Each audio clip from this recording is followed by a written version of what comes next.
køber billetter til jer, og så skal vi afsted! Krise, tøjkrise. Jeg ved ikke, hvad jeg skal på til festivalen. Wish us fucking luck. Nu er vi på vej. Rahel skal fikse sin negl. For at finde en neglesalon fredag eftermiddag, der er tid til drop-in, er næsten umuligt. Men vi er på vej, og så skal vi prøve at se, om vi kan finde et outfit for today. En neglesalon, det har synes den 4. tror jeg, vi har været inde i. Men de ligger heldigvis lidt på hinanden, og vi skal til at få lavet sin negl. Og det koster kun 5 euro, a.k.a. mindre end 40 kroner. I think the result is and she's shorting it. Why did she short it? Ja, jeg har sagt farvel til Rahel, fordi at hun skal mødes med en ven, og jeg skal skynde mig over til et indkøbscenter igen. Det jeg skal finde en bottom til i dag. Mit outfit i dag, jeg har ikke noget outfit, so I have a lot of tops, but no bottom, because Rahel bought tops, but no bottom.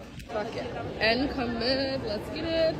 Jeg går ind i Bershka nu, og jeg har seriøst kun 1 time, before I need to leave here. Maximum 1 time. Vi har Zara, vi har H&M, vi har Zara, nu har vi Pull & Bear, så vi prøver alle 3 butikker. Let's go. Jeg endte med at gå ind i en undertøjsbutik og købe et par shorts. Jeg skal nok vise jer dem, når jeg er hjemme. Jeg er lige kommet hjem, det er shorts, jeg endte med at købe. Jeg ved godt, det ser mega fucking mærkeligt ud, girlies. But it was supposed to be more hoochie and shorter, but we're gonna make it work. Vi har en time til at gøre os klar, så let's get this. Så er vi på vej. Kan I huske, at jeg stressede så meget om at købe et nyt outfit? Tror jeg endte med at have det på? Nej, selvfølgelig ikke. Nej, selvfølgelig ikke. Oh my god, vi er blevet dropped off alt for tidligt, så nu skal vi gå 170 meter. Do I feel like it? Not really. Oh my god, endelig vigtigt. VIP only. Cheers!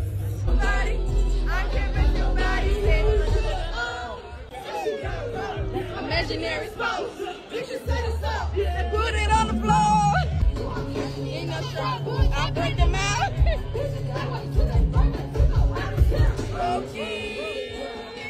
Selvfølgelig har jeg mistet vores powerbank med indoplader. Altså fuck irriteret.